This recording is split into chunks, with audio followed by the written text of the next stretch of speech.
Good morning, guys. It's an early one for me.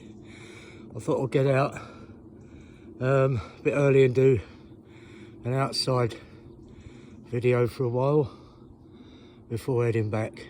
Just this is a church not too far, C of E, but for years and years it hasn't had a flag on the flagpole there, which bit disappointing. You know, it should be having at least our national flag of St George, Christian symbol. But there you go. Right,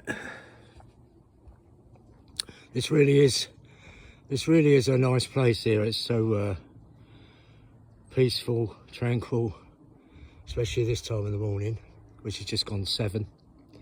It's not too early, but early enough. All you can hear is bird song. Right.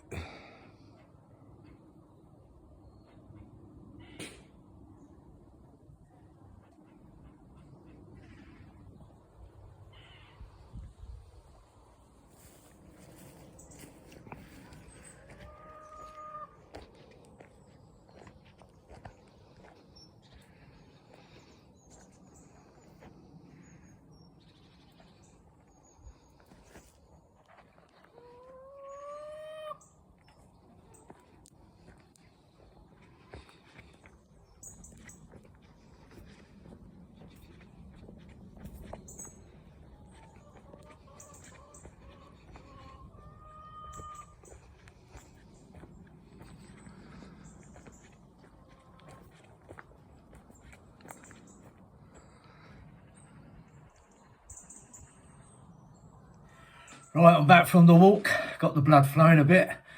Yeah, just basically I want to talk about after that walk is I watched a video this morning from Andy the Cabbie. I'm sure you've heard of him.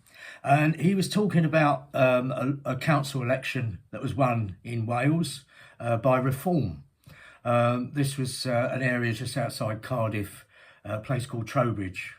And obviously Nigel Farage was on social media, you know, crying about the, bloody hell, the seat's collapsing, crying about the result, which they had 40%, but fair play to Andy because he dug down into the numbers and the turnout was pretty low, to be honest. So this is what we're up against, voter apathy. Apparently the turnout was only less than 25%, less than a quarter. And this is what the mindset we need to get out of, not being funny, because even at just grassroots level, such as council elections, we need to get the right people into those positions, you know, in the councils. I mean, at the moment, most of the councils across the country that are failing are either stuffed with Labour, Lib Dem or Greens. So we need to get these people out. We need to get them out of office. And so we need to get involved more in council elections. You know, we've got a few years yet, obviously, for the general election. So we need to try and get that, you know, that mindset out. Now, yeah, talking about general elections, and I'd watched another video by June Slater, another one that you've probably all heard of. And at least she's come out and said, I know she backs Reform, you know, to the hilt, basically. She won't have a bad word said about Nigel. And, you know, fair play to her, that's up to her. You know, at least she's on our page, if you like, you know, very much so. And she's spreading the word out there far more than I can ever do. You know, she's quite a strong voice, and everyone, you know, as I say, probably heard of June Slater. And she actually said that even if it was Rupert Lowe was in her constituency, she would vote for him, you know, because that's what we have to, another thing we have to try and get, you know, our mindset into, that we have to vote in the right people who is representing us in our constituency, you know. And as I say, the ones we need to get rid of is Labour, Conservative, Lib Dem, Greens.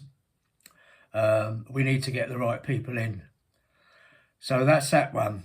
And I just want to touch on the big topic at the moment. digital ID. Obviously, this isn't. I mean, the ID papers, please, if you like, go back just after, well, just during the war. Yeah, it was during the wartime, and I believe it was under Churchill government in 1952 that it was actually stopped because people had had enough, you know, papers please, blah, blah, blah. And so they decided they were going to rip their papers up or burn them. They was actually publicly burning them. And eventually Churchill's government scrapped the papers. But then Blair came on the scene, 97, and he's brought it all out, digital ID.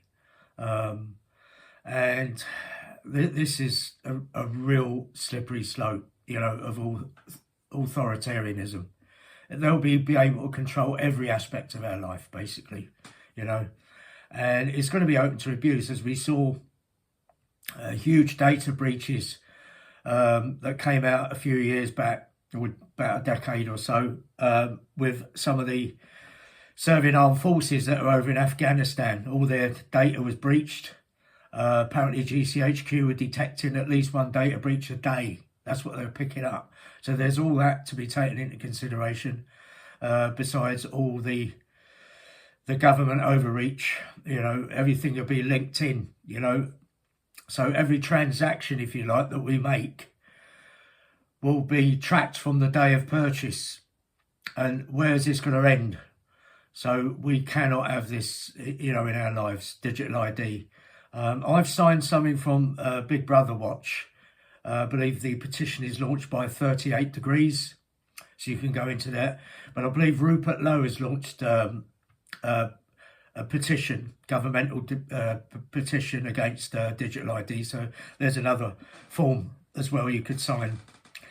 So that's it. Yeah, so try and get involved with, you know, signing these petitions. I know people say they don't make a difference, but I believe they do. The same as our demo last Saturday. that made a huge difference, because you could see it rattled the establishment and it rattled those on the left. They're all talking about it, and all the usual slurs are coming out, you know, from them, from some of these left-wing activists, and also councillors as well coming out, even denigrating us that, you know, we're waving either the Union flag or the St George's Cross as nonsense. I mean, what on earth's all that about?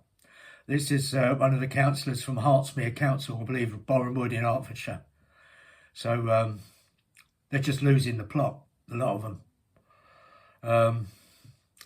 Yeah, so, yeah, try and, you know, as I say, we need to keep the pedal to the metal, if you like, you know, keep the pressure up.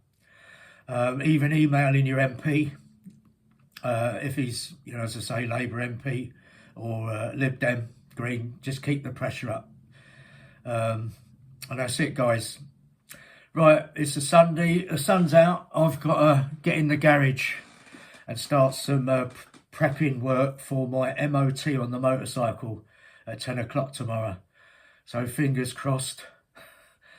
She passes, the old girl. She's 25 years old, so it's not too bad. But yeah, I'll let you all know on the next video if the bike's passed. All right, guys. So have a great Sunday, and I'll speak to you later. Take care now.